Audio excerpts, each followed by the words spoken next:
Hello, welcome to Retail Outsource. In this video, I'm going to discuss with you the eBay new postage updates board. If you go and look on eBay announcement, you can see here, eBay have launched a dedicated postage updates board as part of the community pages. The postage updates board aims to help provide you with information about recent postage updates, which might affect your business, or the ways you send your items. For example, any extensions made to the estimated delivery dates, because of severe carrier or weather issues, last recommended posting dates for the holidays, new postage rates, and new carriers available to use for your listings.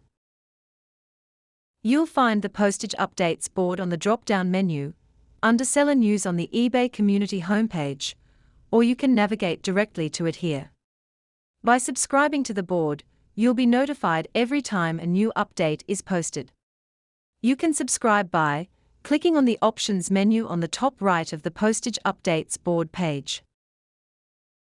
eBay also reminds you to regularly check the websites of the carriers you list with to keep track of any issues that might affect you. I will put the link down in the description. I hope this video is helpful. We do post a lot of videos about eBay and Amazon. So if that's something interesting, please do subscribe to our channel. Thanks a lot for watching. And remember, if you sell on eBay or Amazon and have a few questions, then you can also book a free 30-minute consultation from the link in the description below.